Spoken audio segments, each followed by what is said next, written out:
오늘 본문에서 이 서기관과 대제사장들이 바로 함정을 파고는 이제 예수님께 다가옵니다. 예수님을 그냥 자신들의 힘으로 죽여버리기에는 너무나도 지지하는 세력이 많기 때문이죠. 그래서 20절에 이런 아주 묘수를 간사한 꾀를 내죠. 20절, 21절입니다. 이에 그들이 엿보다가 예수를 총독의 다스림과 권세 아래에 넘기려 하여 정탐들을 보내어 그들로 스스로 의인인 체하며 예수의 말을 책잡게 하니 그들이 물어 이르되 선생님이여 우리가 아노니 당신은 바로 말씀하시고 가르치시며 사람을 외모로 취하지 아니하시고 오직 진리로서 하나님의 도를 가르치십니다.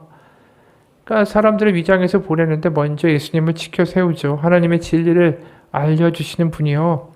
그러면서 직접적인 공격보다는 이제 아주 교묘한 질문을 던지죠. 22절이에요. 아주 난처한 질문이에요. 우리가 가이사에게 세를 바치는 것이 옳으니까 옳지 않으니까. 그러니까 황제에게 세금을 바치는 게 옳은 일입니까? 아닙니까? 이 세금의 문제만큼 사실은 로마 제국에게 민감한 문제가 없죠. 로마가 당시에 남자는 14세, 여자는 12세부터 그래서 나이 65세까지 사람마다 세금을 내는 인두세를 징수하고 있었어요. 근데 이 세금이 사실은 굉장히 과중하기 때문에 실제로 주후 6년 갈릴리 유다가 조세 저항 운동을 일으켰고 또 주후 66년에는 유대인 반란 전쟁을 일으킨 열심 당원들의 봉기의 이유가 이 과중한 세금 때문이었습니다. 그러니까 예수님이 만약에 황제에게 세금을 내는 것이 옳지 않다라고 말하는 순간에 바로 이 사람들은 총독에게 가서 이 세금 내는 것을 반대하는 운동을 벌이는 작자가 있습니다. 라고 바로 이제 고발을 하겠죠. 그리고 동시에 예수님이 세금을 내는 것을 지지하게 되면 그 예수님을 좋아하고 예수님이 이제 메시아고 새로운 그 왕국을 이 땅 가운데 세우실 그리스도라고 믿고 따르던 사람들에게는 어떻게 보면 로마의 불만을 가진 사람들에게 보면 이것은 어떻게 보면 실망하게 하는 이유가 될 수도 있죠. 그러다 보니까 이 세금을 내도 사실은 내야 된다라고 말해도 문제고 내지 말아야 한데도 문제고 어떤 방향을 택하든 간에 이것은 질문을 하는 종교 지도자들에게 다 유리한 판이 되는 거죠. 내지 말아야 한다 하면 당국에 고발해서 그냥 죽이면 되는 거고 또 내야 된다 하면 백성들에게 인기가 폭락할 테니까 그러면 그 다음에 자신들이 예수를 잡아다가 죽이면 되니까. 아주 기가 막힌 질문을 머릿속에서 꺼낸 거예요. 어떻게 되든 간에 예수님의 대답은 둘 중에 하나밖에 될 수가 없고 그럼 자신들은 어떤 답이든 간에 예수를 해결할 수 있다는 거죠. 근데 이 질문에 예수님이 데나리오 하나를 가져오라고 말씀하십니다. 그리고 누구의 형상과 글이 여기에 있느냐라고 물으시죠. 그 사람에게. 당연히 이 가이사의 황제의 얼굴이 적혀 있습니다. 새겨 있습니다. 이렇게 이야기를 하죠. 당시 세금으로 바치던 은화 데나리온에는 로마 2대 황제 티베리우스의 얼굴의 형상과 라틴어로 신성한 아우구스투스의 아들 티베리우스 가이사 이런 글이 적혀 있었어요. 뒷면에 라틴어로 어떤 말이 적혀 있었냐 하면 최고의 제사장 그리고 신들의 보좌에 앉은 황태후 리비아의 모습이 새겨져 있었습니다. 그러니까 한마디로 이 동전 자체가 지극히 우상 숭배를 의미하는 거예요. 그래서 이 동전을 가지고 성전에 들어온다라는 것은 말도 안 되는 거죠. 왜냐하면 가짜 신의 형상을 새겨놓은 그 우상을 가지고 성전에 들어오는 것이기 때문에 황제 자체가 신이라고 지칭하고 있기 때문이죠. 십계명의 두 번째가 뭡니까? 너를 위하여 새긴 우상을 만들지 말고 또 위로 하늘에 있는 것이나 아래로 땅에 있는 것이나 땅 아래 물속에 있는 것에 어떠한 형상도 만들지 말고 그들에게 절하지 말며 그것을 섬기지 말라. 분명하게 이렇게 이야기를 하시니까 이거 사실 동전, 로마의 데나리온을 갖고 온다는 건 말도 안 되는 거예요. 근데 지금 성전에서 이 대화가 이루어지고 있는데 이 이야기에 동전을 갖고 오라고 하니까 이 질문을 했던 이 교활한 사람들이 결국 그 동전을 가지고 나오는 거죠. 사실 이 사람들을 보게 되면 우리가 무슨 생각을 하게 되냐 하면 이들이 머리로만 하나님을 아는 사람들이 아닌가 하는 생각이 들어요. 하나님이 그 마음 가운데 있으면 그들이 어떤 행동을 하든 간에 늘 걸림이 있어야 되잖아요. 근데 이들에게는 사실 이런 동전을 갖고 성전에 들어오는 것 자체가 걸림이 없어요. 이들이 하나님을 믿는다고 하지만 하나님을 정말로 경외하는 마음이 그 가운데 있을까? 조심하는 마음이 있을까? 그렇지 않다라는 거 우리는 여기서 엿보게 되죠. 한마디로 이들에게는 하나님을 믿는 이유가 하나님을 경외하고 하나님을 섬기기 위해서 믿는 것이 아니라 하나님을 통해서 자신들의 이익을 극대화하기 위해서 하나님을 믿는다라는 것을 우리가 알게 돼요. 그러니까 자신들을 이익을 챙겨주고 자신들을 높이 올려줄 수 있는 그 자리에 올려줄 수 있는 그 신이라면 사실은 이들은 하나님뿐 아니라 어떠한 신도 섬길 수 있는 그런 사람들이었다라는 거죠. 그러니까 얼마든지 하나님을 이용하는 사람들이었지 하나님을 사랑하고 섬기는 마음은 없었다라는 겁니다. 그래서 그 데나리온을 너무나도 뻔뻔스럽게 내믿는 그들에게 예수님은 이런 최종적인 말씀을 던지시죠. 25절. 그런즉 가이사의 것은 가이사에게 하나님의 것은 하나님께 바치라. 여기서 보면 가이사의 것이 뭔지는 분명하죠. 그것은 동전입니다. 동전에 가이사의 얼굴이 새겨져 있으니 이것은 가이사의 것이고 그 동전 따위는 가이사에게 돌려주라는 거죠. 그리고 하나님의 것은 하나님에게 바치라. 그럼 하나님의 것은 무엇입니까? 모든 것이죠. 그리고 더 확실하게는 바로 너 자신이라는 것이죠. 그러니까 하나님의 것이다라는 표현은 어디서 우리가 정확하게 그 의미를 알 수 있냐면 창세기에서 우리가 하나님의 형상으로 빚어졌다라는 말이 있죠. 그래서 우리 자체를 하나님의 것이다라고 말하게 되는 건 우리가 하나님의 형상으로 만들어졌기 때문이라는 거예요. 동전이 황제의 형상으로 빚어졌다면 우리는 하나님의 형상으로 빚어진 존재라는 거죠. 그래서 저 가치 없는 동전 따위는 황제 형상을 빚어 만든 동전 따위 생명 없는 그거는 황제한테 던져버리고 바로 하나님의 피조물로 그 형상으로 만들어진 너는 하나님께 너를 드리라. 이렇게 얘기한 거예요.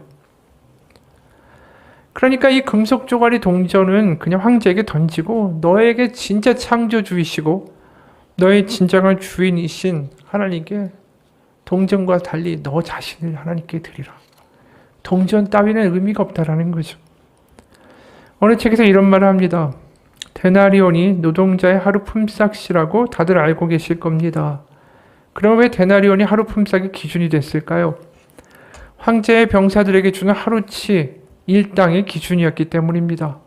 원래 데나리온은 로마 왕실에서 자신의 병사들에게 봉사의 대가를 줄 목적으로 주조되었습니다. 그렇기 때문에 데나리온 자체가 이 군인들에게 주며 동시에 황제에 대한 충성에 대한 응답이다라는 뜻이 담겨 있습니다. 그리고 더 나아가 로마 황제가 그런 힘과 어떤 군권으로 만들어낸 세상의 질서와 가치, 그것을 의미하는 것이 사실은 데나리온이기도 한 것이죠. 그래서 데나리온으로 사람들에게 인두세 형태의 주민세를 받았던 것도 이유가 있습니다. 군인에게 주어서 충성을 받았던 것처럼 또 황제에게 충성의 관계가 맺어질 때에 데나리온을 받을 수 있고 또 그것을 세금으로 낸다라는 것이죠. 그래서 당시의 모든 그 가치는 황제에게 어떤 충성의 가치로도 환산할 수 있었다라고 말할 수 있죠. 당나귀 한 마리는 황제에게 40일의 충성을 또 소 한 마리는 200일의 충성을 바칠 때 얻을 수 있는 재산이고 그래서 노동력이 있던 12세에서 65세의 사람들은 자신의 노동력이 황제의 것임을 인도세를 낼 때마다 인정해야 살아갈 수 있었다라는 거죠. 그러니까 한마디로 이 가이사가 만든 이 황제가 만든 데나리온이라는 것 자체가 그 황제가 만든 하나의 세상을 가리키는 축소판이었다라는 거죠. 그래서 이 가이사가의 것은 가이사에게 바치라는 건 뭐냐면 결국 황제가 만든 세상의 것, 황제가 만든 세상의 질서 이런 것들은 황제에게 주어버리고 그 세상에 굴복하는 것이 아니라 너는 바로 하나님의 나라를 살아내 하나님의 백성으로 살라는 거죠.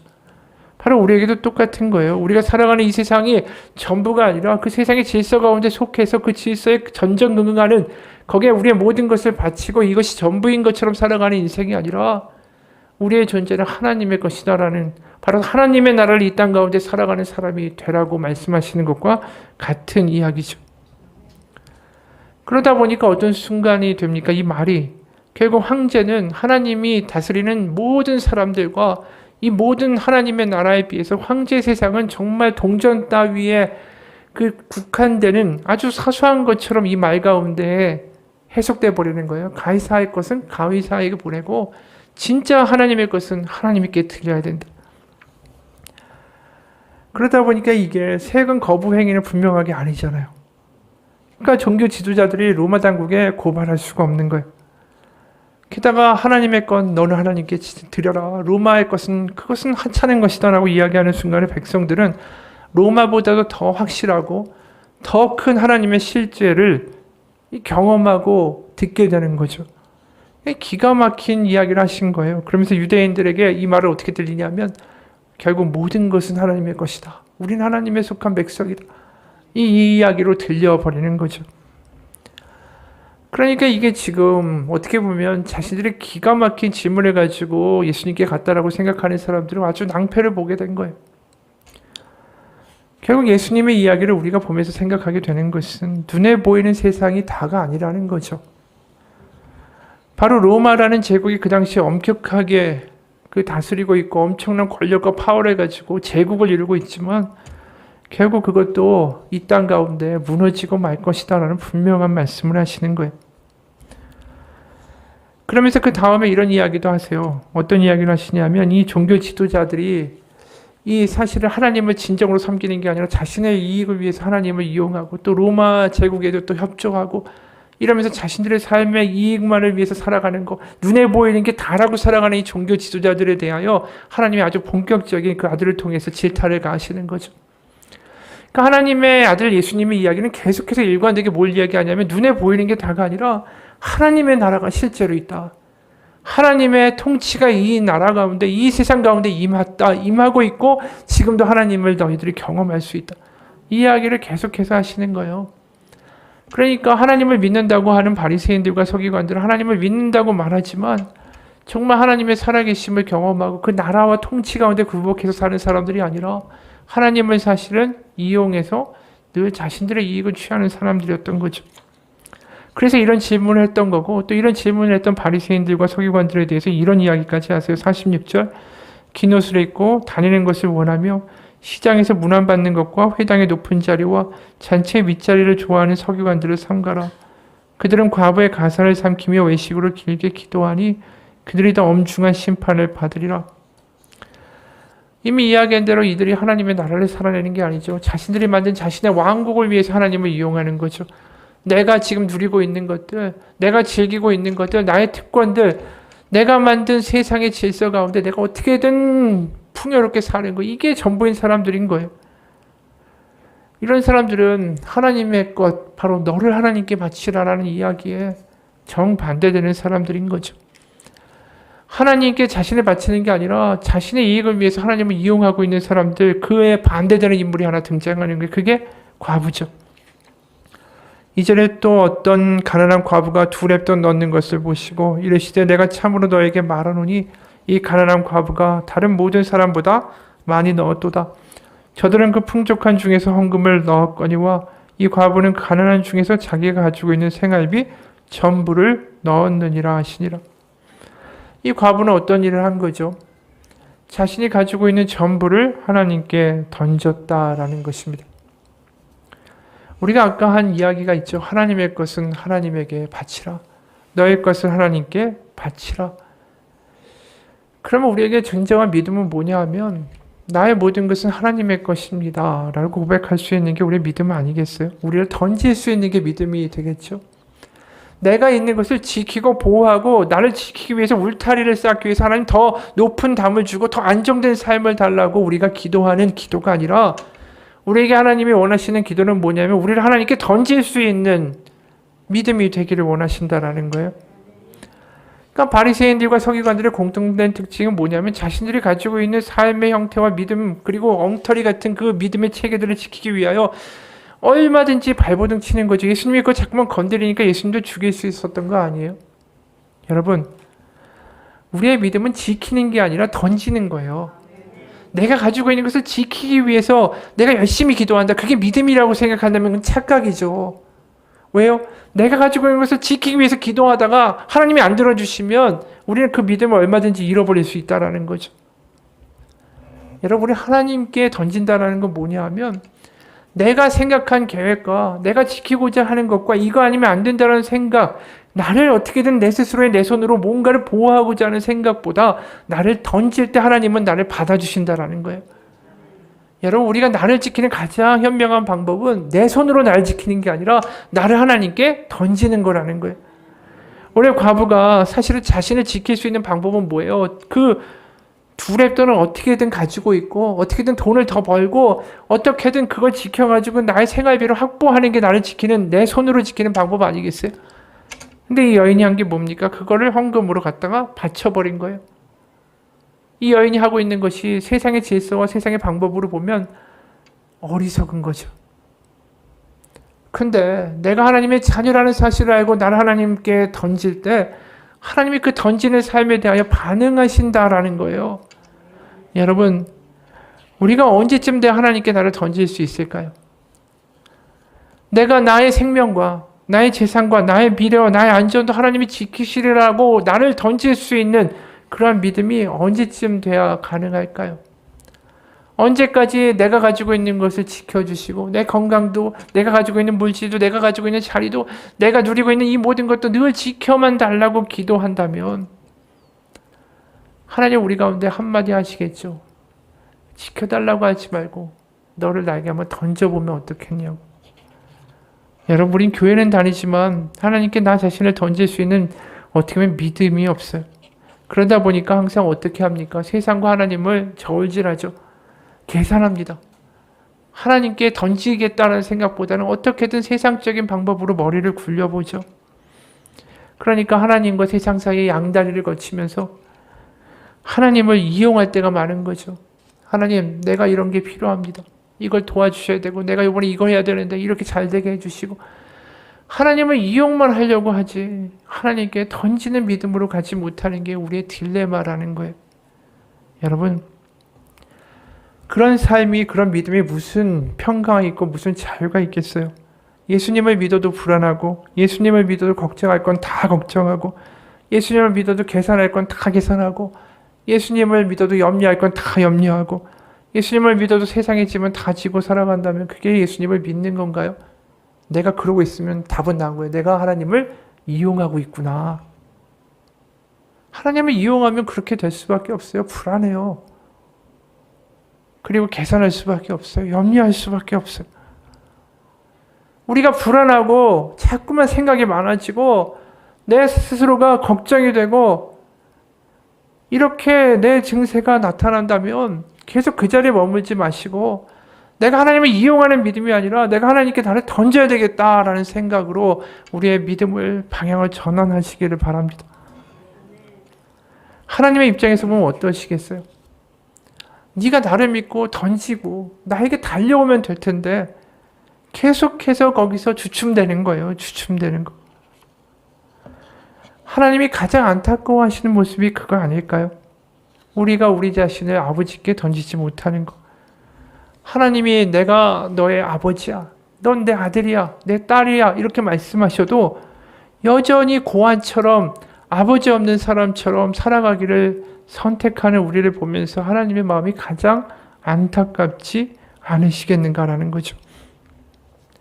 생각해 보세요. 조그만 아기가, 한 5, 6살 된 아이가 나를 지킬 수 있는 건 오로지 내 능력뿐입니다. 나 아빠하고 엄마 못 믿겠어요 라고 말한다면 그게 부모의 입장에서 얼마나 안타까워요. 5살짜리 애가 자기 힘으로 자기를 지키겠다라는 말이 얼마나 안타깝게 들리겠어요.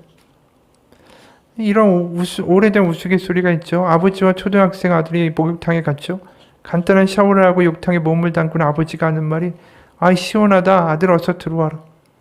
아들이 못내 의심의 눈초리를 아버지를 보면서 정말 시원하냐고 묻죠. 잔말 말고 들어오는 아버지의 말에 탕에 들어간 아들이 들어가자마자 아 뜨거 하면서 밖으로 튀어나가고 한마디 하죠.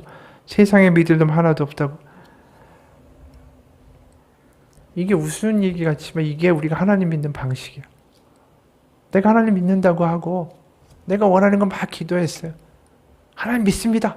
하나님 내 아버지시죠. 내가 원하는 건 주셔야죠. 이거 해줄 거라고 믿습니다. 믿습니다. 이러면서 금식하고 열심히 기도해요. 근데 하나님 안 들어줘요. 그럼 딱 이 짝 나요. 야 세상에 믿을 놈 하나도 없네. 이것처럼 야, 하나님 적당히 믿어야 되겠다. 하나님께 이게 던진다라는 건 위험한 일이네. 내가 나를 지키면서 어느 정도 계산하면서 적당히 믿는 게 현명한 거지. 하나님만 믿었다가는 쫄딱 망하겠다. 이런 이야기를 우리가 한다라는 거죠. 오늘 가이사의 것은 가이사에게, 하나님의 것은 하나님에게, 이 말이 사실은 굉장히 우리에게 도전을 주는 말이에요. 내가 하나님의 것입니다. 나의 미래와 나의 안정과 나의 삶도 하나님이 인도하시는 것입니다. 이게 우리 가운데 확실해지면, 그래서 내 자신을 하나님의 품 안에 던져낼 수 있다면 그만큼 우리에게 걱정과 불안과 염려가 사라질 수밖에 없는 거예요. 여러분, 하나님은 지금도 누굴 기다리실까요? 자기 자신, 우리를 던지는 그런 믿음을 보여드리는 사람을 하나님 원하시겠죠. 여러분, 하나님을 좀 제대로 믿어볼 수 없을까요? 믿어드릴 수 없을까요? 그래서 내가 원하는 대로 되지 않아도 하나님이 나의 아버지시다라는 것 자체가, 난 하나님의 것이다라는 그 믿음이 우리를 소유할 수는 없을까요? 그런 믿음이 하나님을 경험하는 거예요. 하나님을 이용하는 사람들이 하나님을 경험하는 게 아니라 내 생각을 떠나서 나를 하나님께 던지면서 하나님이 가장 선한 길로 나를 인도하시리라. 믿음 가운데 하나님께 나를 던지는 사람들이 하나님을 경험하는 거죠. 오늘 서기관과 바리새인들이 우리가 볼 때는 악한 사람들, 예수님을 죽인 사람들, 못된 사람들 이러지만 그 사람들이 우리랑 뭐가 다르겠어요? 하나님을 잠깐 이용하고 계산하고 결국 그들이 하나님을 믿는다, 섬긴다, 11조하고 구제하는 모든 목표가 뭐예요? 자신들이 잘 되고 자신들이 존중받고 자신들이 세상에 어딜 가든지 접대받고 높은 폼내고 살고 싶은 것 때문에 하나님 믿는다고 떠든 거 아니겠어요? 여러분, 오늘 이런 말씀이 있어요. 1절에서 예수께서 눈을 들어 부자들이 헌금함에 헌금 넣는 것을 보시고 또 어떤 가난한 과부가 2렙돈 넣는 것을 보시고, 여기에 뭐라고 말합니까? 보신다라고 말해요. 예수님이 성전에 앉으셔서 어떤 사람들을 보고 계셨냐면 부자들도 보시고 과부도 보고, 근데 특히 보신다라고 표현하실 때 본다라는 것은 그냥 이렇게 아무 생각 없이 보다가 눈에 띄었다는 뜻이 아니라, 특히 2렙돈을 넣는 과부를 보신다라고 표현할 때는 확실한 의도와 생각을 가지고 주시하신다는 뜻이에요. 그러니까 예수님이 주의를 기울여서 관심 있게 그 과부를 보셨다라는 거죠. 게다가 과부가 말하지도 않았어요. 자신의 생활비를 다 바쳤다고. 근데 예수님이 뭐라고 말씀하시죠? 자기의 모든 소유, 곧 생활비 전부를 넣었다라고 말씀하시는 거예요. 이건 무슨 이야기입니까? 그 과부의 삶과 믿음을 예수님이 다 지켜보고 있었다라는 거예요. 그러니까 그 과부가 성전에 들어오는 순간부터 하나님은 그 여인이 눈에 밟힌 거예요. 예수님이. 그 여인밖에 안 보인 거예요. 왜요? 그 여인이 자신의 모든 거 하나님께 걸고 있다는 걸 하나님은 알아보시기 때문이죠. 그 여인의 삶과 고백과 눈물과 믿음을 하나님은 다 보고 계신 거예요. 사람들은 부자만 보이겠죠. 부자들이 헌금할 때 그 소리가 얼마나 크겠어요. 고작 2렙돈 던져놓는 과부를 누가 관심 있게 보겠어요. 5체렘도 별 볼 일 없고 고작 동전 2개 넣는 과부 아무도 안 보시죠. 그런데 하나님의 눈에는 그 여인만 보내는 거예요. 그 여인만 보이시는 거죠. 왜 그럴까요? 하나님이 아시기 때문이죠. 그녀가 하나님을 아버지라고 믿고 자신을 다 던졌기 때문에. 여러분, 하나님도 그런 믿음을 지금 찾으세요. 정말 우리가 많은 사람이 와서 예배하지만 바리새인같이 하나님을 이용하기 위해서 내 소원 들어달라고 거래하려고 나와 있는 믿음의 사람, 내 스스로 믿음이 있다라고 하는 사람, 가짜 믿음이겠죠. 그런 사람도 있을 거고, 이 자리에 와서 하나님, 내가 하나님의 아들입니다, 딸입니다. 제 생각도 제가 바라는 대로 때로는 안 될 수 있지만, 그렇죠. 하나님 아빠가 좋아서 이 자리에 왔습니다. 내가 가진 것 없고 능력 없고 부족하고 건강도 부족하지고 내 뜻대로 또 이렇게 안 되지만 내가 이 자리에 온 것은 하나님 아버지를 사랑하기 때문에 왔습니다. 그 고백을 하는 사람이 하나님의 눈에 밟히는 거예요. 다른 사람들은 전혀 눈에 띄지 않지만 하나님은 그 사람을 주시하고 계시다라는 거죠. 왜요? 하나님께 자신을 던졌기 때문에. 그렇게 던지는 하나님의 자녀를 어떻게 하나님이 나 몰라라 하시겠어요? 여러분, 지금도 하나님은 그런 사람을 찾으시고 그런 사람의 예배를 기뻐 받아주신다라는 것입니다. 전에도 몇 번 소개한 이야기예요. 수록도에서 43년 동안 나병 환자를 보살펴 온 외국인 수녀 2명이 편지 한 장 달랑 남기고 섬을 떠났습니다. 마리안 그리고 마가레트 두 수녀는 1960년쯤에 소록도에 와서 환자들을 돌보고 보육과 자활 정착 사업에 헌신했죠. 환자들이 말리는데도 불구하고 약을 꼼꼼히 발라야 한다며 장갑도 끼지 않고 상처를 만져줬습니다.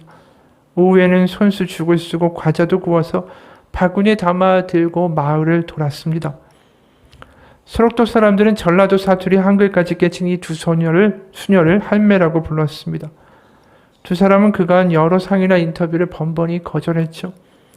오스트리아 정부 훈장은 주한 오스트리아 대사가 섬까지 찾아와서야 간신히 전해줄 수 있었습니다. 이분들은 병원 치기 마련한 회갑 잔치마저 기도하러 간다며 피했죠. 두 수녀는 본국 수녀회가 보내오는 생활비까지 환자를 위해서 우유와 간식비 그리고 성한 몸이 되어 떠나가는 사람들의 노잣돈으로 나눠줬습니다. 그래서 정작 두 수녀의 귀향길에는 소록도에 올 때 가져왔던 해진 가방 한 개만 들려 있었다라고 하죠. 그렇게 이 두 수녀는 누구들에게 알려질까봐 요란한 송별식이 될까봐 조용히 떠났습니다. 두 분은 배를 타고 소록도를 떠나는 날 멀어지는 섬과 사람들을 멀리서 보면서 하염없이 눈물을 흘리고 울었다라고 했습니다. 이들이 이른 새벽에 아무도 모르게 섬을 떠난 이유는 그녀들이 남긴 편지에 나와 있습니다. 사랑하는 친구 은인들에게 나이가 들어 제대로 일어날 수가 없고 우리들이 부담을 주기 전에 떠나야 한다라고 말해왔는데 지금이 그때라고 생각합니다. 또 외국인으로서 큰 사랑과 존경을 받아 감사하며 저희들의 부족함으로 마음 아프게 해드렸던 모든 일에 대해 용서를 빕니다. 나중에 한국 기자가 오스트리아에 찾아가니까 그 중에 한 수녀님은 수도원 3평 남짓한 방 한 칸에서 살고 있었어요. 그분은 소록도가 그리워 방을 온통 한국의 장식품으로 꾸며놓고 오늘도 소록도의 꿈을 꾼다라고 말합니다. 그 방문 앞에는 그분의 마음에 평생 담아두었던 말이 한국말로 쓰여 있다라고 해요. 선하고 겸손한 사람이 되라. 그러면서 이분이 이렇게 얘기합니다. 지금도 우리 집, 우리 병원이 다 생각나요. 바다는 얼마나 푸르고 아름다운지. 하지만 괜찮아요. 마음은 소록도에 두고 왔으니까요. 어떻게 이 두 사람이 이렇게 살 수 있었을까요?